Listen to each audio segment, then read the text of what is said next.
All right, welcome to the Spanish-American War. So this is IB History of Americas, and we are going to look at the Spanish-American War. First, we're going to look at the situation before the U.S. entered the war, and then we're going to look at the three groups that are involved, just to kind of set the scene and give the background for the conflict. So Cuba was a Spanish possession, and like we heard in the History Channel video, it is the Spanish's last major possession in the Western Hemisphere. And that being the case, it is the last vestige of this empire that they considered a gift from God. No Spanish government, no prime minister could stay in power if he were to just surrender Cuba and give Cuba up, because it held such a high value for the public, high value for the monarchy, and just high value within Spain. And so to give that up would mean the end of a government, but it would also just seem impossible for Spain to do.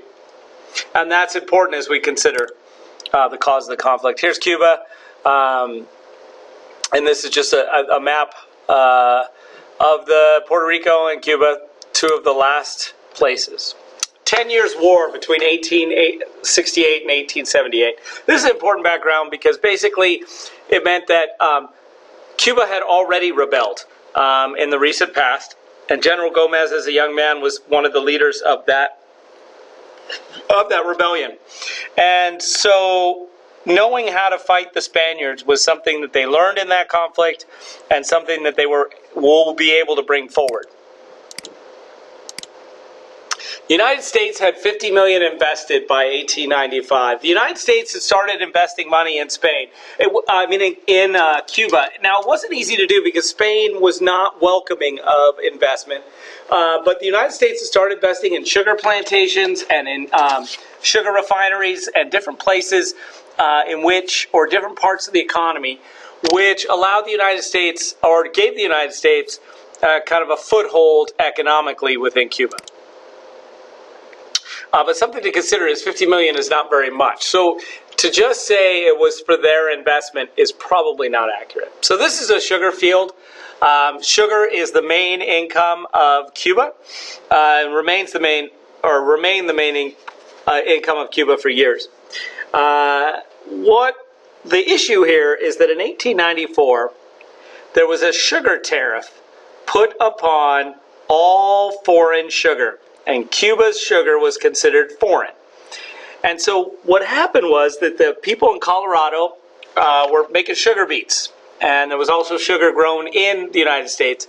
And so in an interest to get that economy or that part of the market going, people that were supporting the sugar beet farmers and others, went ahead and put this tariff, this large tariff called the Wilson-Gorman Sugar Tariff upon Cuba and other sugar producers. And what happened was that this depressed the Cuban economy to drastic proportions, because the majority of the economy was sugar exportation. And so what happens is that sparks a Cuban rebellion in 1895. And so that's the tariff that we just talked about. And so, a brutal war, guerrilla tactics. As you can see here, the Spaniards executing Cubans. Cubans, and the idea of it being a brutal war was that it is hard to, when you're fighting a guerrilla war, you fight a war where it's a hit and run. That the Cubans never stood face to face with the Spanish army, because they would lose that conflict. But by doing hit and run tactics, burning American and Spanish sugar plantations, destroy sugar mills, ruin train tracks, and just overall try and destroy the economy of the Spaniards to make Cuba no longer worth it. General Gomez was an expert at guerrilla tactics, and so it was mainly hit and run. And so what would happen is if they did a hit or run at night or ambushed the Spanish at night, the next day those people that were Cuban rebels are out in the fields. And so it's hard to recognize who is rebels and who isn't. And most of the Cuban countryside, the people in the countryside, supported the guerrillas. And so the Spaniards, in an attempt to defeat the guerrillas, created reconcentration camps, or in an attempt to take away their best form of support, which is these villages. They moved 200,000 peasants to fortified cities. But this pictures here, which are reminiscent of Nazi concentration camps, show the poor condition in which these Cubans were held in. The reconcentration camps had poor sanitation. The food was never enough. And so disease and food and Spanish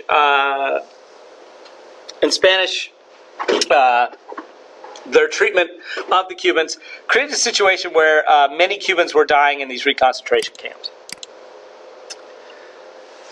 So then enters Premier Sagasta. Now Sagasta was put back in office by the Queen because of an assassination of the Cuban prime minister of the time. And so this the Gomez is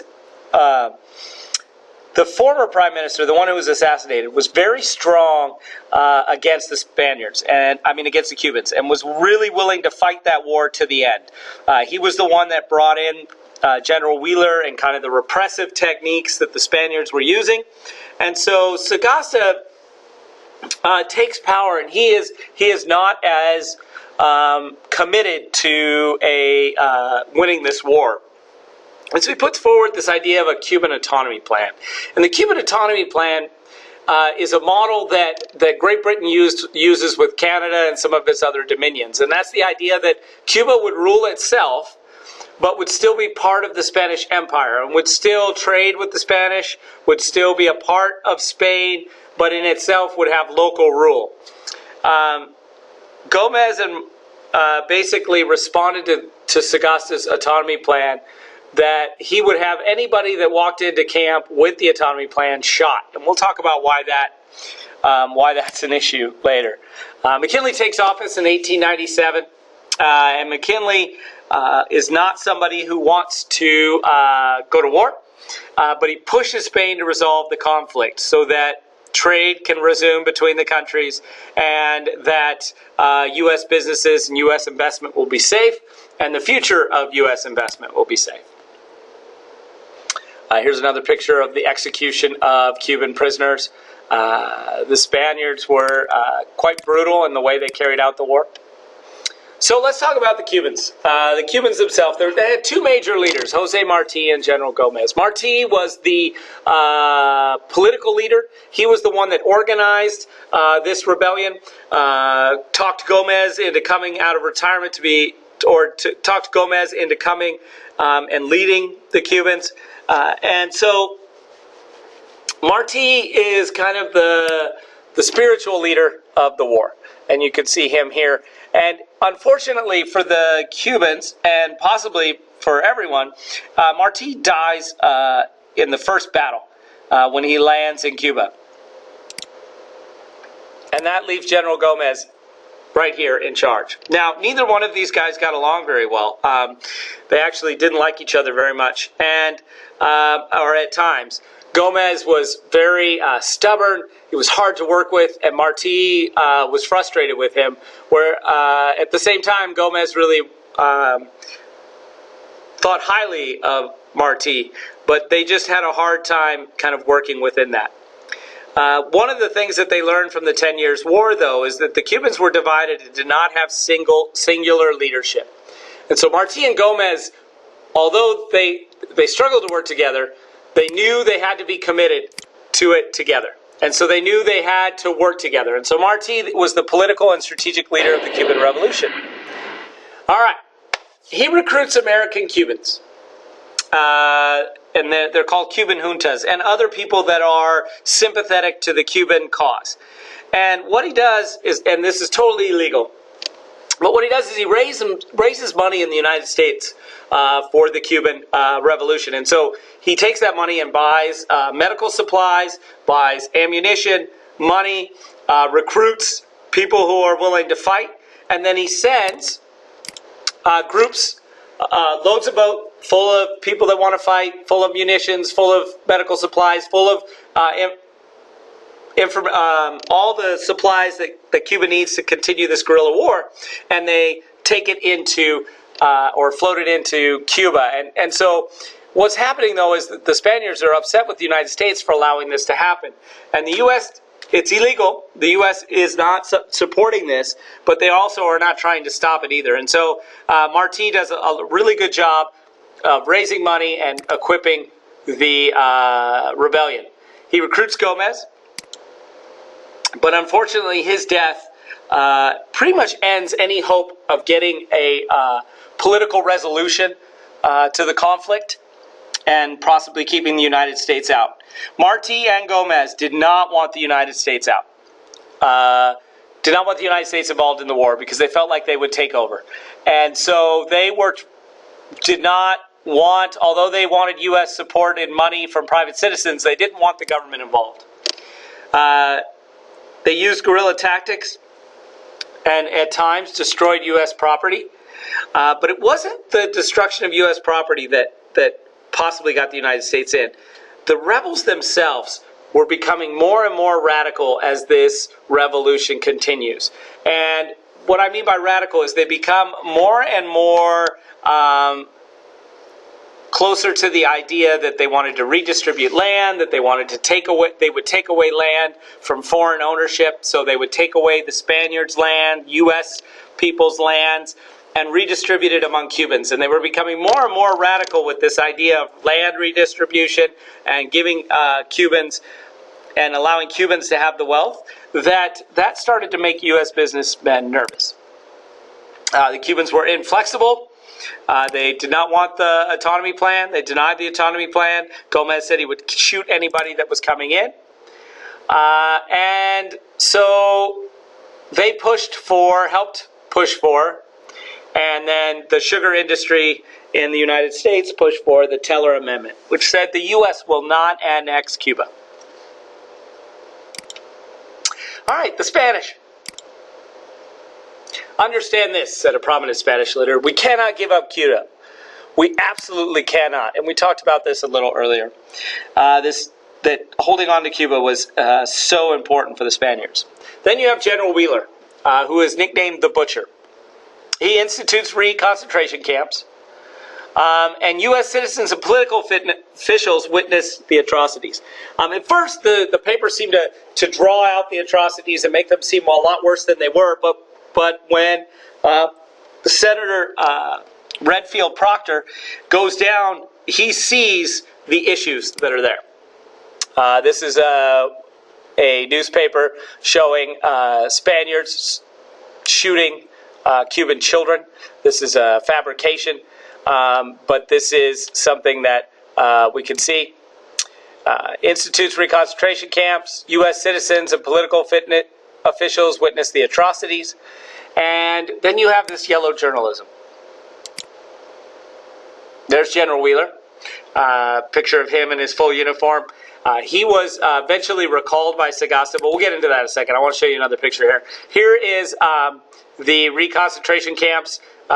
They are poor, forcing people into small groups. There's disease, there's poor sanitation, there's poor housing, and just created a situation where the Cubans were treated very poorly.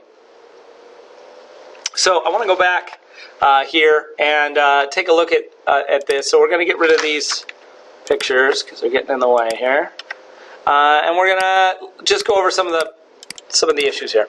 So General Wheeler, known as the Butcher, U.S. citizens of yellow journalism. In yellow journalism, they basically showed that the Cubans were being treated very, very poorly, and so that caused some issues. Sagasta became the head or prime minister of the Spanish government, and his first action was to recall Wheeler and to stop the reconcentration camp policy.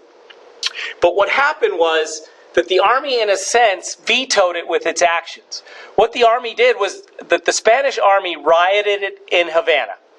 And it wasn't the Cubans, but it was the Spanish Army that rioted. And they were rioting to protest the recall of Wheeler and protest the fact that Sagasta was offering the autonomy plan and protest the fact that Sagasta was not trying to win the war. So Sagasta had a choice. He either recalls the army and brings them back and faces a possible rebellion, civil war at home. You bring a bunch of angry armed soldiers who have watched their friends die, and at this point, if they are recalled for no reason. And so you bring them back, and there's a good chance, with Spain's love of Cuba, that there's going to be a rebellion, a civil war. And so Sagasta chooses to leave them there and continue to fight the conflict in Cuba rather than risk a war at home. Right here you have William McKinley. And here you have Randolph Hearst and Pulitzer.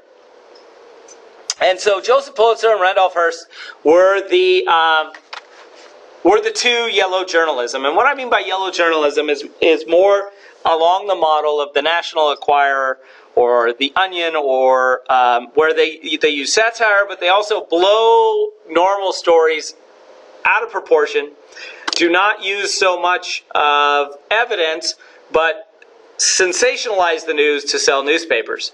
And so both of these guys were fanning the public sentiment in Cuba's favor.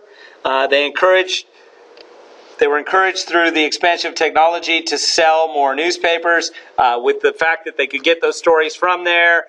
And Edison also used technology and he used film reels to inflame the public. And so the public becomes very concerned about the Cubans' plight, and the journalism is part of that, bringing that about. Okay, so that is the Peanut Club, otherwise known as the Yellow Press. We're going to have to get rid of our man McKinley here. So we're almost done. I'm just going to finish this slide and then we'll be done. So Cleveland and McKinley. Cleveland did not want to get involved with Cuba, did not want to annex Hawaii, did not want to expand at all. And so Cleveland believed in American values, and that if you went out and expanded, that you were going against the values. McKinley, on the other hand, was somebody who supported big business and was in favor of expansion. So that brings us to the midterm elections of 1899. And so the midterm elections were coming up, and so he was elected in 87, takes presidency in 87, and so 2 years later, the senators and all congressmen come up to vote. And what happens is, at this point, there's still a Democratic Congress. And so if McKinley wants to get anything done as the president, he needs to control Congress. And so the problem is that the more he stays out of any war, the more that the Democrats are calling him a coward, they're calling Republicans a coward, and they are worried that they will lose these midterm elections, and that McKinley will face a hostile Democratic Congress and not get any of his laws passed, because Congress passes, the House of Representatives and the Senate pass laws. And unless you have your party in charge of those, the other party oftentimes will vote down your suggestions, what you want to have happen. So then you have McKinley's desires of Hawaii and the Philippines. Now you might wonder, if all of this issue is about Cuba, why are we talking about Hawaii and the Philippines? Well, if expansion fever takes place during the war, then it's going to be much easier to finally get Hawaii approved. McKinley tried to annex it earlier, and Congress voted against him. And then the Philippines. Why the Philippines? Why are we talking about an Asian island mass? Or a massive island, a bunch of islands in Asia that is known as the Philippines. The reason we're talking about this is there's some issues in China. China is closed off by Europe, and this is causing the fact that U.S. will not be able to trade there. And so by taking over the Philippines, he solves that problem. He puts U.S. naval base right next to China so that the U.S. can respond and also continue to keep China open to U.S. trade. And then a naval base in Cuba helps defend a future canal. And so having a naval base in Cuba was a big concern for McKinley. Now, McKinley didn't want war. But the question is, was he forced into war, like was against war all the time? Or did he finally realize that the only way he was going to get his goals accomplished was to go to war? And McKinley pressured Spain. He pressured Spain to use the autonomy plan. He pressured Spain to push forward because he was getting bad advice by Ambassador Woodford. The ambassador to Spain did not speak Spanish and was a little snowed by a couple of the people in the government who kept telling him, hey, no, Sagasta's committed to this autonomy plan. The autonomy plan's going to work. It's the way to go. And so McKinley was pressuring Spain to go forward with this autonomy plan, to stop the reconcentration camps, and to move forward. That pressure itself might have been part of the problem. Had he allowed Spain a little bit more wiggle room, it possibly could have avoided the war. So that's it. That's all we have on the expansion, or just the setup to the war.